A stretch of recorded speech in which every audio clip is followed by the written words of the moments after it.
Spoilers ahead for Danganronpa, Trigger Happy Havoc, Danganronpa 2, Goodbye Despair, and both arcs of Danganronpa 3. It's no secret that I love Danganronpa. Despite never having actually played any of the games, I know the story through and through, other than the story of Ultra Despair Girls. And one of my favourite characters in the series is the protagonist of the second game, Hajime Hinata. Despite pretty consistently being a simple straight man for the other characters' more wacky personalities to bounce off of, he managed to carve out a tangible and likeable personality, and throughout Danganronpa 2 and the Despair arc of Danganronpa 3, he also had an interesting character arc regarding talents. For those of you who don't know and were too foolish to listen to the spoiler warning, shame on you, talents in the Danganronpa universe are like once-in-a-lifetime prodigal levels of skill in certain areas, with most of the characters who have talents being teenagers despite their incredible abilities. Some of the talents are dumb, but that's a topic for another day. The important thing to note is that Hajime is the only character relevant to the first two games and the anime who doesn't have one. Hajime actually has two very different character arcs that end in very different ways, built around the exact same premise. In the Despair arc of Danganronpa 3, Hajime is attending Hope's Peak Academy, a school where all of the talented characters go, but regular students can also attend for a considerable fee, effectively being used by the school as a fundraising scheme.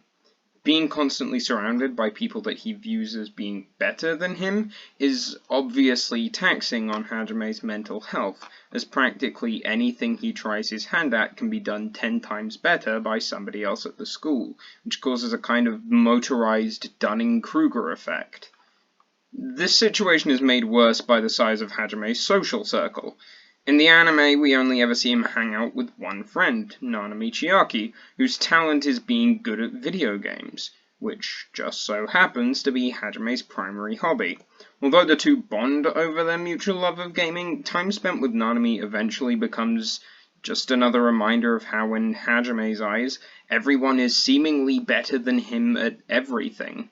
This probably stings even more, given that games were apparently one of Hajime's passions, and he likely felt at least a little bit of confidence in his skills.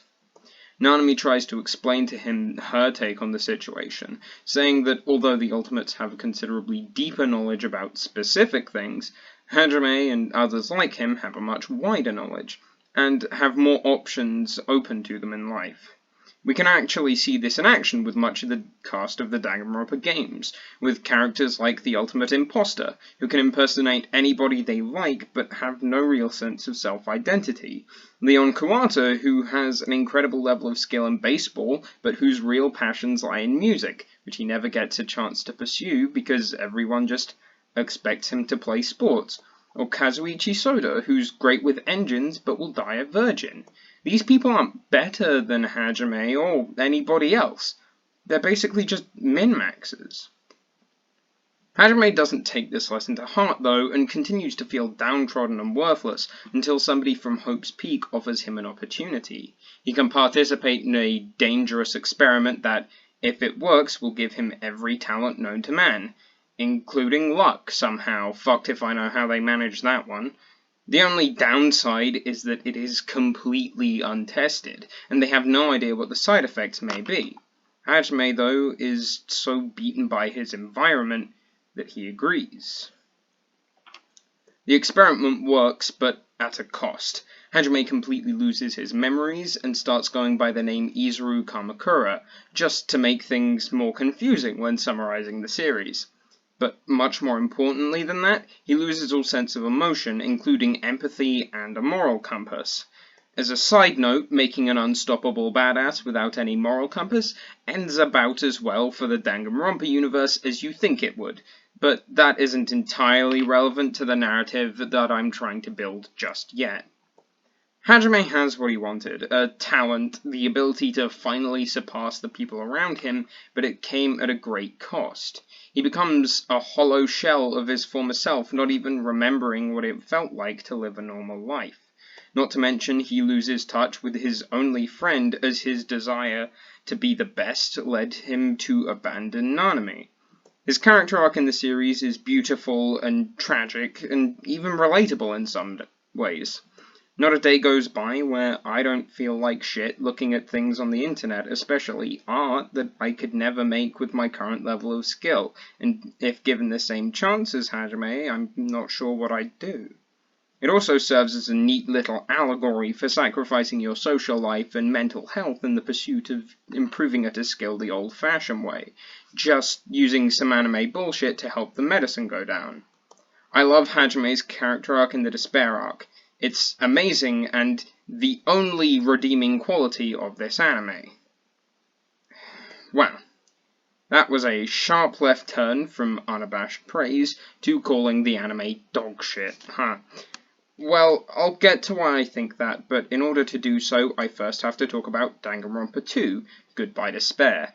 In case you hadn't noticed, despair is kind of a big theme in this series.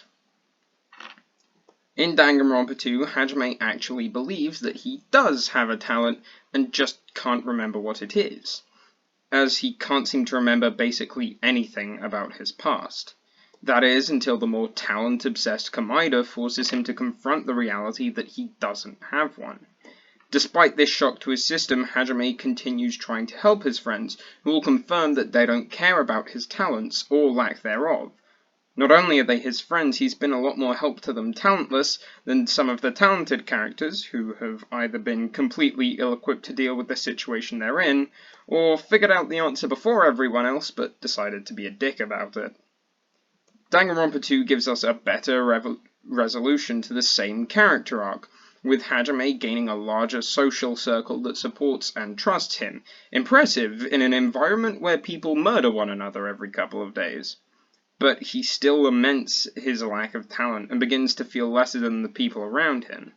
That is, until the end of the game.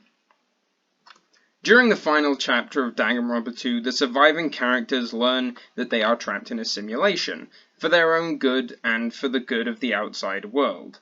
They are all dangerous people who were instrumental to the collapse of society, and a lot of the people that remain very much want them dead.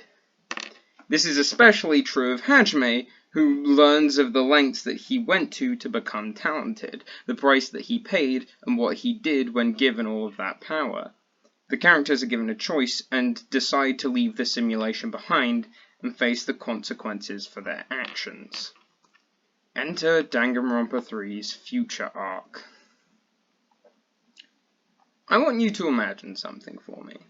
You wake up on a beach, barely even remembering your own name. You don't know where you are, or what's going on, or who the people around you are. You get trapped in a high-pressure environment for weeks, constantly fearing for your life. Every time you begin to trust somebody, they either die or betray your trust by killing somebody else.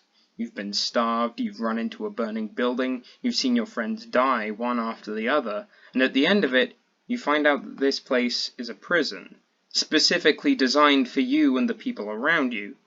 Partially to protect you, not that it worked, but mostly to protect the world from you. You're dangerous, and you've done some terrible things. Despite all of this, you escape. You escape, and you remember. You knew that you'd done some bad things as an abstract concept, that you'd killed people, but knowing that you've done something isn't the same as remembering doing it. The memories hit you all at once, killing people, burning buildings, torturing innocent people for information, and you remembered why you did it. You had no ideology, you had no vendetta, you were bored. You slaughtered thousands, at least, for literally no reason other than you had nothing better to do. Everything blends together. You can't tell if you're screaming or just remembering so many other people's screams that it just feels that way. You're a monster. A monster who, just hours ago, believed themselves to be innocent, incapable of murder. But apparently not. So anyway, the future arc follows 3 of the survivors from the first game and some random chuckle fucks that nobody cares about, introduced in the Despair arc, which I'll get to in a minute, because it's equally shit. I cannot stress enough how great the future arc could have been if it followed Hajime and his crushing, overwhelming guilt. Call me a sadist, but that sounds incredibly satisfying to me. Not just that, but the series could still have had an interesting plot outside of that. The surviving characters weren't magically cured of Junko's brainwashing. Add that one to the list of shit to talk about later, and the characters that died in Danganronpa 2 are still technically alive. They're just comatose. These are problems that the plot could be about solving, side by side with the final leg of Hajime's character arc. It could have been amazing, showing how Hajime slowly comes to forgive himself for what he did in the past by accepting the fact that he's not the same person anymore and he's changed, and it's better for him to try fixing his mistake than to wallow in self-pity. But no. Maybe I sound greedy, asking for what is essentially a 3rd character arc for one of my favourite characters in the series, but it's still better than what we wound up with. The Killing Game in the future has an interesting premise, where rather than pressuring people into killing one another, there is a dedicated imposter going around killing people, but nobody knows who. Except there isn't, people just die at random depending on where the nearest TV is. All of the returning characters have military-grade plot armor, with one of them even dying on screen only to get Deus Ex Machina'd back to life immediately. And I can muster up maybe a single fuck to be shared between the rest of the main cast, by which I mean pretty much exclusively the guy with the sword and Fedora Man. I don't even know their names, and I won't look them up. That's what happens when multiple characters have to share the same fuck. The worst part is, the themes and the character arc I wanted from Hajime actually wound up happening. Kind of. But to a character I do not care about, and the fact that those themes are even present is supposed to be a plot twist. Actually, I tell a lie. That's not the worst part. The worst part is what happens when Hajime does show up. He gives a speech about accepting the mistakes of your past, and the importance of moving past them, trying to fix them and becoming a better person, as if he'd just gone through the exact character arc that I described, and come out of the other side. They did his fucking character arc off-screen. And to make it worse, if I'm being extraordinarily generous, the future arc ends about 2 weeks after the ending of Danganronpa 2. You're telling me Hajime managed to wake up 10 coma patients, unbrainwash 14 people, and get over all of his own trauma, all in about 2 weeks? Less, since they traveled to the place where the actual plot is happening by fucking sailboat, which would have taken some time on its own. Even with the whole he has every talent in existence explanation, I call excessive amounts of bullshit. If he got over killing that many people that quickly, he clearly still isn't properly functioning as an emotional, empathetic human being, and somebody needs to put his ass back in the simulation before he gets too bored again. And even despite the whole thing about moving on and trying to fix your mistakes, nobody actually tries to undo any of the damage that they cause, other than Mitarai, who went about it in entirely the wrong way. Points for trying, I guess. At the end, they all just fuck off to a deserted island instead of facing the consequences of their actions, which actively contradicts their stated intentions at the end of Danganronpa 2. Fuck the future arc. All my homies hate the future arc. But they hate the Despair arc too. Given the twist at the end of Danganronpa 2 that the characters were all instrumental to the collapse of society after being corrupted by Junko and Ashima, you would think that the prequel series, the Despair arc, where all of those characters are literally going to school with Junko, would be about her slowly corrupting them into what they supposedly are before the events of Danganronpa 2. And that is what we get with Hajime as discussed before. But for everyone else, it's anime bullshit. I mean that in every sense of the phrase, every second where Hajime or Junko isn't on screen feels like filler. Nobody else gets any character development whatsoever, and the plot is rushed and awful.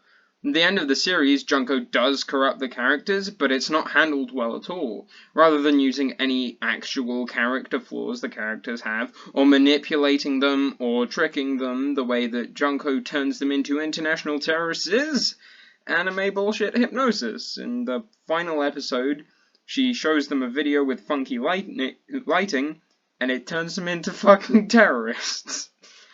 Yeah, no, that's fine. I didn't want any complex character moments. If there was one thing I thought before watching this anime, it's that I hoped there wouldn't be any narrative tension. Thank God there are no morally grey characters in this series primarily about teenagers murdering each other.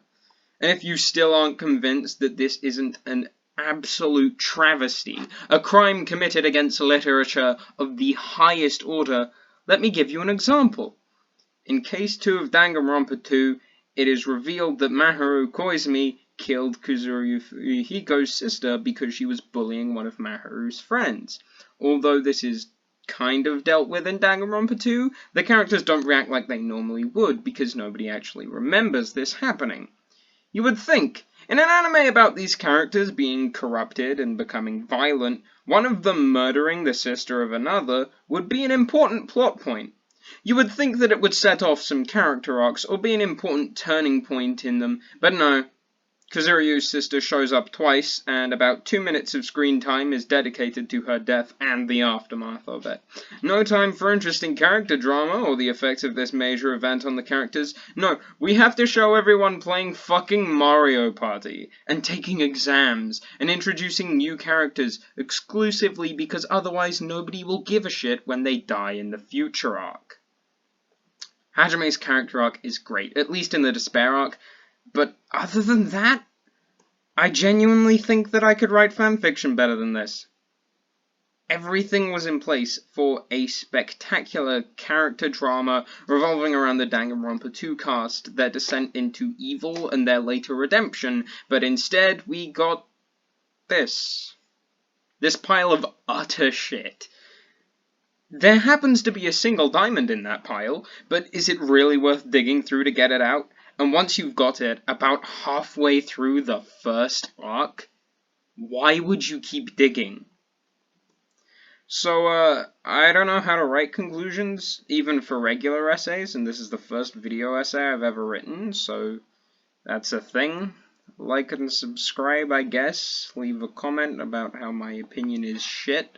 In all honesty, I just wanted to see Fuyu Peko reunite after Peko wakes up from her coma. I can't even find fan art of that stuff, even though it would be an extremely wholesome and canon moment. Video's over now. Fuck off. Like, I don't even have any patrons to thank or anything. Just shoot. Get out of here.